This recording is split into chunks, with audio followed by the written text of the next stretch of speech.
Pode acender a luz, por favor? Ou talvez não precise, não precisa. Antes de começar, eu queria ler um capítulo aqui, uma lição do livro Coragem. Olha o tamanho desse livro. É quase nada, é um livro de bolso. É de Emmanuel também, e ele tem mensagens. Eu nem sei o número de mensagens, acho que umas 30 mensagens, ou mais. 7, 40, mais de 40 mensagens, 50 mensagens. O dia, quando a gente começa o dia, então é bom a gente ter um pouco de coragem, né? Então ele é muito assim motivador. E naqueles momentos de dureza, de tristeza, que a gente está meio assim atrapalhado, sempre cai uma mensagem adequada. Essa foi lida hoje, porque no meu trabalho, né? Eu trabalho com a minha filha, então toda manhã a gente faz uma leitura. E dessa faz uma leitura e depois faz uma prece. E caiu essa lição. Afinal, eu tenho que compartilhar com as pessoas, porque realmente é uma lição muito, muito bonita. Ela chama-se Esmorecer Nunca. É a de número 20, essa aqui. Refere-te aos mundos superiores do espaço cósmico, qual se a Terra não estivesse localizada nos céus. Ou seja, isso é tão grande, parece que a Terra está fora do contexto. Tamanha grandeza que é o universo. E pensas nos espíritos angélicos, a feição de inatingíveis ministros do Eterno, mensageiros e forças prodigiosas que jamais alcançarás. Ou seja, tem espíritos tão elevados que a gente se recolhe na nossa... Nós nos recolhemos na nossa insignificância e pensamos, puxa, eu nunca vou ser um espírito como esse. Né? Então, isso que Emmanuel está falando. Às vezes a gente pode pensar isso, né? Entretanto, guardas contigo a mesma condição de imortalidade, a mesma condição desses espíritos angélicos, tocada de dons sublimes que podes claramente desenvolver ao infinito. É uma mensagem de otimismo, porque a gente pode chegar lá. A gente pode crescer espiritualmente e chegar lá, sendo esses espíritos angélicos. Por essa razão, convém saibas que, por muito extensas que te façam as necessidades e as lágrimas, carregas contigo o mais alto poder da vida. Então, por mais difícil que seja, por mais triste que em algum momento de nossas vidas nós estamos, a gente tem esse alto poder da vida. Não creias, compartilhem dele tão somente os sábios e os justos. Então, que não compartilham desse poder, alto poder da vida. Né? Os santos e os heróis. Por mais ínfima que te mostre, ou se te mostre a situação, ei-lo contigo por marca de tua origem celeste. Essa é a nossa origem dos céus. Deus nos criou. Mesmo que estejas atravessando rudes e escabrosos caminhos de cinza e pranto, para que te soergas de quedas clamorosas, exibindo sinais de poeira e fel, ninguém te pode subtrair essa herança do Criador, de cujo hálito nasceste. Então, apesar de toda essa dificuldade, vamos lembrar que viemos de Deus. Deus é o nosso Criador. Detente a pensar nisto e nunca esmoreças. Ainda que os imperativos da experiência humana te hajam arrojado de luminosas eminências do serviço aos degraus mais obscuros do recomeço, mergulhe o próprio coração nas fontes da esperança e rejubila-te, porque Deus te dotou com o divino privilégio de trabalhar e de auxiliar. É uma belíssima lição, né? Para que a gente se lembre que nós compartilhamos um mundo de muita gente, muitos espíritos, muitos encarnados. Nós estamos, assim, submersos, né? Numa quantidade enorme de pessoas. E a nossa necessidade é de trabalhar, é de auxiliar. Não mais que isso. Então, como Jesus disse, né? Eu não vim para ser servido, eu vim para servir. Se aquele que é o mais alto espírito, em termos de evolução, né, que passou por aqui, fala isso, que dirá nós, né? Então, esse é o nosso, é aquilo que nós temos que realmente se preocupar em fazer. Bom, esse é o livro Pão Nosso. É outro livro também bastante pequeno em tamanho, mas de lições assim, muito... A capa é outra, porque é antigo, está caindo aos pedaços, o que é um bom sinal, é que ele é lido, né? Quando o livro está muito limpinho, muito organizado, muito inteirinho, é sinal que ele está esquecido na prateleira. Então, vamos aproveitar essa fonte de conhecimento que está nos livros, particularmente nos livros espíritas, porque, como todos sabem, o Espiritismo nasceu de um livro. Então, nada melhor do que a gente realmente fazer um bom uso dele. O Livro dos Espíritos foi o primeiro livro da codificação que veio às nossas mãos, 165 anos atrás, né? A lei já fez, né, a primeira edição. Então, é muito importante que a gente lembre disso, e livros não faltam na doutrina espírita. E esse livro, apesar do tamanho dele, tem muito conteúdo. Ele forma um grupo de livros, né, a série Fonte Viva, que são 4 livros. Eu não vou falar na ordem, tá? Que eu não me lembro assim, mas tem o Caminho, Verdade e Vida, o Fonte Viva, esse é o segundo, é o Pão Nosso, e Vinha de Luz. São os 4 livros que compõem esse quadro, né? esse grupo de livros. E ele também é um livro de mensagens a exemplo desse, né? Também. E Emmanuel, que é o espírito que dita o livro através de Chico Xavier, ele começa com um trecho do Evangelho e depois ele discorre sobre esse trecho. Ele usa esse trecho para isso. Então, esse, no caso, é o capítulo 1, ou a lição número 1, né, que é Mãos à Obra. E não poderia ser mais apropriado do que para esse momento que a gente está vivendo agora, que é esse reencontro presencial, né, que a gente está tendo. Então, está aqui o início. Então, desse livro, né, que Chico Xavier psicografa por Emmanuel, e esse é o trecho que está numa carta, na primeira carta de Paulo aos Coríntios, né? Só para relembrar, né, a comunidade de Coríntio, né, de Corinto, na verdade, fica assim ao sul da Grécia. Ele vai falar do Peloponeso, que era uma península, né, que fica assim. A península, só para relembrar, é quase uma ilha. Ela fica ligada só por um pescocinho assim à Terra, né, ao continente. Então, ela é cercada por quase todos os lados. É quase uma ilha, mas não é porque tem esse caminhozinho aí. E ali ficava Corinto, né? Fica até hoje, né, a cidade de Corinto. Mas naquela época era a comunidade de Corinto.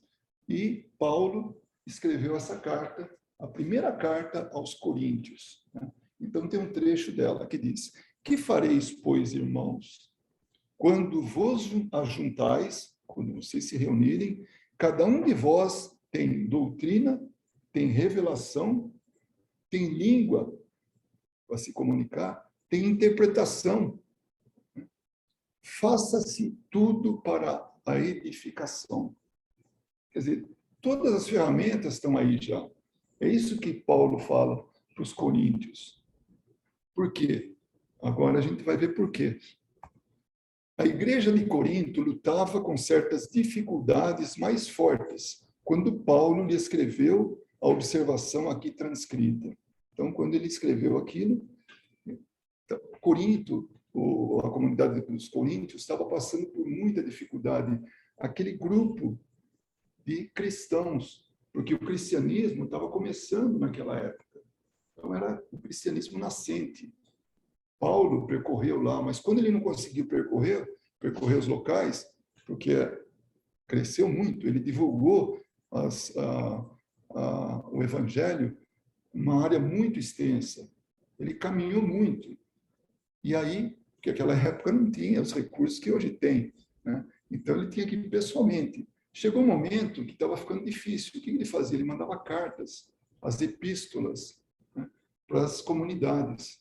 E as comunidades eram grupos muito pequenos. Eu me lembro muito bem de quando o Haroldo Dutra fez... A Covid transformou assim, a gente para melhor, trouxe muitas coisas boas também. Nós não conseguíamos trazer palestrantes de lá, do Brasil para cá, mas através desse recurso, né, da internet, a gente teve muitos palestrantes, e dentre eles o Haroldo Dutra, que é bastante conhecido no meio espírita, como divulgador da doutrina, tudo. E foi perguntado para ele como que eram as comunidades. Ele falou, as comunidades, os grupos evangélicos, né, que são aqueles cristãos que se reuniam, eram grupos de 5, 6 pessoas. Eram grupos muito reduzidos. Então, isso, para mim, foi muito importante saber, porque quando a gente está no Brasil, onde a doutrina espírita está tão divulgada, tem um centro em cada esquina, né? E aí, normalmente, aquilo ainda reproduz mais e mais ainda. Aqui não, né? E quando se fala que tem uma casa espírita na cidade de Las Vegas, aí que dá, né? Nó na cabeça das pessoas. Mas como em Las Vegas? E isso dá até uma certa aura de importância para a gente, nós que aqui estamos. Então, as comunidades eram muito pequenas e hoje o cristianismo a gente sabe que está no mundo todo. Então, começou pequeno, então tudo começa muito pequeno. E naquele momento passavam por dificuldades. E então, Paulo envia essa carta a eles, né? Então, essas dificuldades que eles estavam encontrando. O conteúdo da carta apreciava diversos problemas espirituais dos companheiros do Peloponeso, que era a península, né, que nós falamos. Mas podemos insular o versículo e aplicá-lo a certas situações dos novos agrupamentos cristãos, formados no ambiente do espiritismo, na reviviscência do evangelho. Então, aquela mesma dificuldade que foi encontrada lá na comunidade de Corinto, pode ser trazida para a gente aqui. E realmente, quando a gente vem para um local, nós como imigrantes trazendo isso, não que aqui não tivesse a doutrina espírita. De um jeito ou de outro, o conhecimento do espírito, do espiritualismo, estava aqui antes da gente chegar. Antes de chegar o espiritismo, né? Foi trazido por imigrantes também.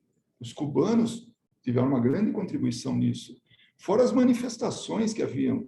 Hydesville, né, que é bastante conhecido, aquelas manifestações de efeitos físicos, ruídos e tudo, que colocou toda a comunidade ali, a cidadezinha, aquele, eu ia falar pueblo, não é? É um grupo muito pequeno de pessoas.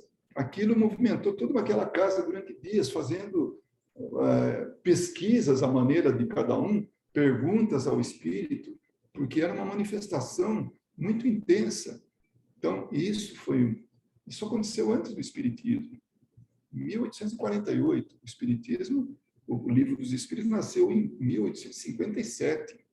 Então, quase 10 anos depois é que esse evento. E tantas outras coisas que aconteciam aqui, e isso faz com que nós não somos, assim, não estamos trazendo novidades. Não, a gente está trazendo o quê? Quando a gente se reúne, quando forma esse grupo, está trazendo conhecimento da doutrina espírita, estudando a doutrina espírita. E, claro, sedimentado pelo Evangelho de Jesus. Por isso que ele fala, né? Podemos aproveitar esse comentário de Paulo, isso que foi tratado na epístola, e aplicá-lo a certas situações dos novos agrupamentos cristãos, que são esses, que somos estes, seja aqui, seja numa outra cidade, onde quer que seja, está ali presente esses novos agrupamentos cristãos, formados no ambiente do espiritismo, na revivescência do evangelho. O espiritismo é isso, é a revivescência do evangelho, na sua mais simples forma, né? Na sua mais simples manifestação. quase sempre notamos intensa preocupação nos trabalhadores. Olha só, a gente hoje perguntou, como é que vai ser? Será que vem muita gente? Será que não vem? Quem que a gente vai ver de conhecido? Quem que a gente vai conhecer, assim, que não conhecia, né? Novos amigos, né? Então, quase sempre notamos intensa preocupação nos trabalhadores por novidades em fenomenologia e revelação. Muita gente vem nas agremiações dos grupos espíritas para ver o maravilhoso, quer ver assim manifestações. Eu me lembro que quando a gente fez parte de um grupo nascente lá no Brasil, uma cidade pequena chamada Votorantim, né? Eu acredito que já ouviram falar, e lá a gente começou a participar de um grupo, né? Antes de formar um outro grupo mais distante, porque a cidade tinha 2 casas espíritas, toda uma cidade. Então o grupo resolveu falar, por que a gente também não se reúne e faz, porque aqui já tem trabalhador, já tem tudo, então vamos mais para outra parte mais longe desta casa. E foi o que aconteceu. Bom, aí, mas aquela casa que a gente foi para lá, essa que já estava montada, tinha um dia na semana, era sexta-feira, a casa enchia, lotava, tinha gente saindo pela janela, assim, porque era muita gente. Por quê? Porque tinha uma sessão mediúnica pública.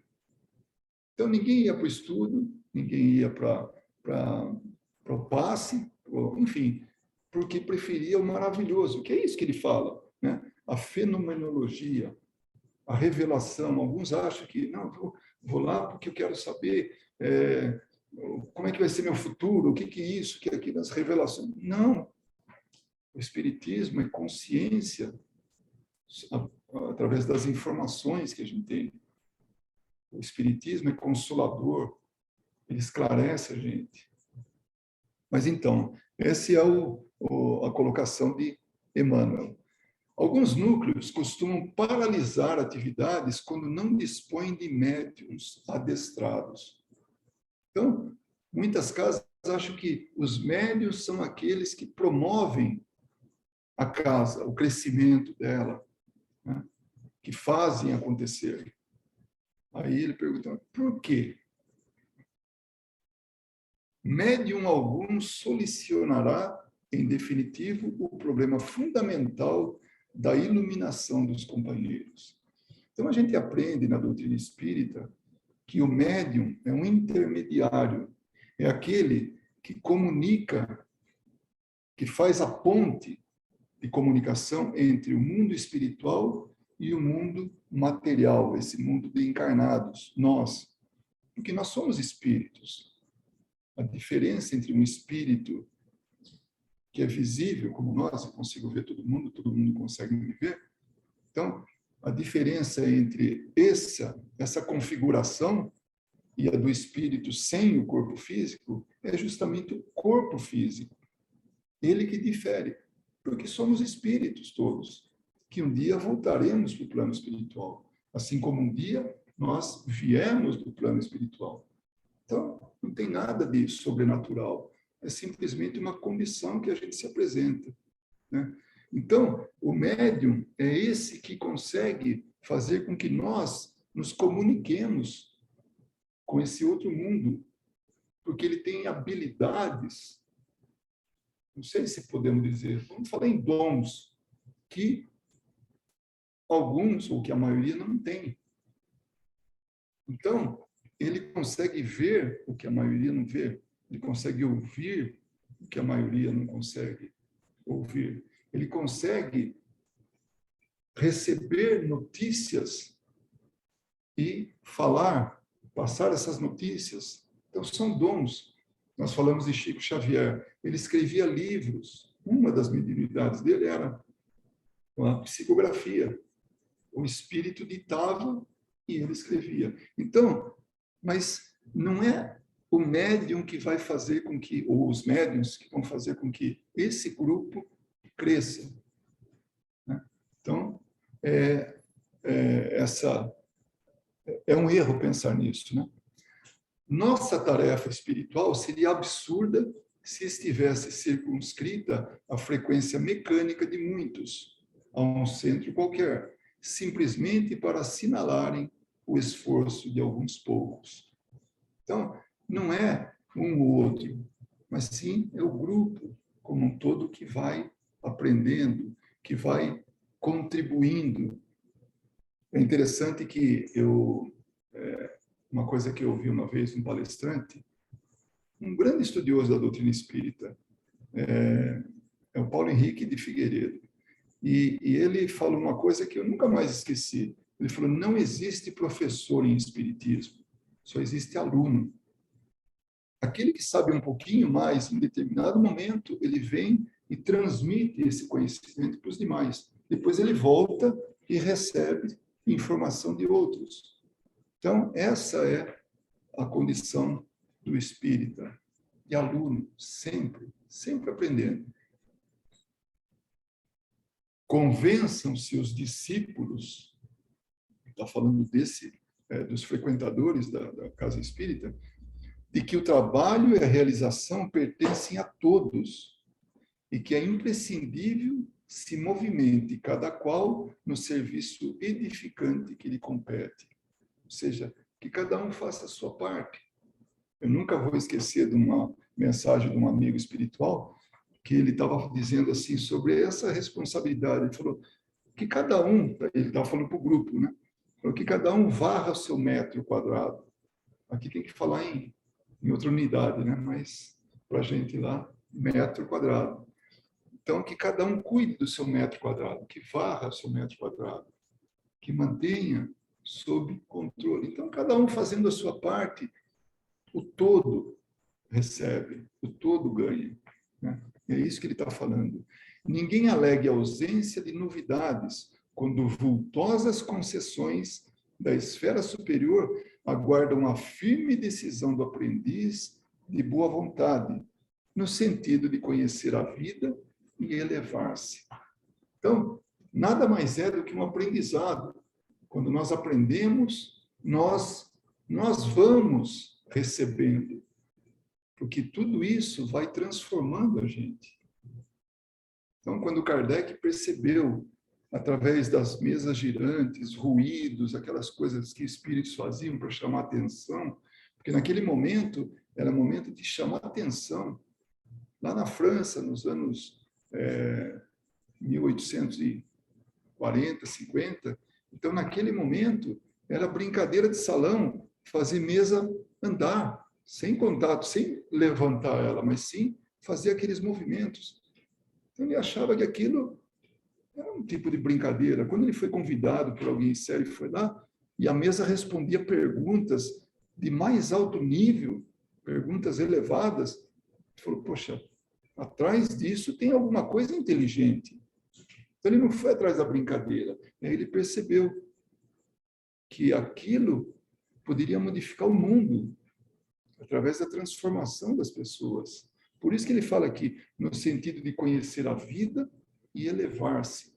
E é isso que nós estamos fazendo, aprendendo sobre a vida, porque o Espiritismo celebra a vida. Ah, mas vocês falam tanto de espírito que morre, que isso. Ninguém morre. O que morre é o corpo. A vida continua, pulsante. Olha que coisa fantástica. O maior presente depois da vida que a gente recebeu é a imortalidade. Quando vos reunirdes, lembrai a doutrina e a revelação, o poder de falar e de interpretar, de que já sois detentores, e colocai mãos à obra do bem e da luz, no aperfeiçoamento indispensável. Essa é a diferença entre nós que estamos aqui nesse momento agora e todo o resto das pessoas que não tem essa preocupação. A nossa preocupação é com a vida, é com o aprendizado, é com a melhoria, é com a transformação, com o conhecimento. E aí a gente ganha de quebra ainda o consolo, porque quantos de nós já tivemos pessoas que estavam do lado da gente, convivendo, aí ela já não está mais convivendo com a gente. Mas ela não desapareceu. Ela só não está vestindo esse corpo, essa vestimenta de carne que a gente está tendo agora. Mas um dia a gente vai se encontrar. Não é fantástico isso? Então, esse consolo é aquilo que a gente... É o bônus que vem com esse conhecimento. Esse era o nosso recado de hoje, essa era a lição. Eu vou ler ela, posso ler ela inteirinha, assim, de novo, só para ver, porque eu acabei falando só na parte por parte, né? Então, só para que a gente possa relembrar do que a gente falou a partir do que Paulo manda na primeira epístola aos Coríntios. Que fareis, pois, irmãos, quando vos ajuntais? Cada um de vós tem doutrina, tem revelação, tem língua, tem interpretação. Faça-se tudo para edificação. A igreja de Corinto lutava com certas dificuldades mais fortes, quando Paulo lhe escreveu a observação aqui transcrita. O conteúdo da carta apreciava diversos problemas espirituais dos companheiros do Peloponeso, a península de Peloponeso. Mas podemos insular o versículo e aplicá-lo a certas situações dos novos agrupamentos cristãos, formados no ambiente do espiritismo, na revivescência do Evangelho. Quase sempre notamos intensa preocupação nos trabalhadores por novidades em fenomenologia e revelação. Alguns núcleos costumam paralisar as atividades quando não dispõem de médiuns adestrados. Por quê? Médium algum solucionará em definitivo o problema fundamental da iluminação dos companheiros. Nossa tarefa espiritual seria absurda se estivesse circunscrita à frequência mecânica de muitos, a um centro qualquer, simplesmente para assinalarem o esforço de alguns poucos, para assistir o esforço só de alguns. Convençam-se os discípulos de que o trabalho e a realização pertencem a todos e que é imprescindível se movimente cada qual no serviço edificante que lhe compete. Ninguém alegue ausência de novidades, quando vultosas concessões da esfera superior aguardam a firme decisão do aprendiz de boa vontade, no sentido de conhecer a vida e elevar-se. Quando vos reunirdes, lembrai a doutrina e a revelação, o poder de falar e de interpretar, de que já sois detentores, e colocai mãos à obra do bem e da luz, no aperfeiçoamento indispensável. Era essa, então, o nosso recado de hoje, né? Que a gente teria. Se alguém tiver algum comentário, alguma coisa, se quiser colocar, se quiser acender. É uma, pelo menos, né? Vamos ver se está todo mundo acordado. Não, não dá para ver. E eu termino aqui a nossa gravação, porque daqui a pouco a gente vai ter os passos, né?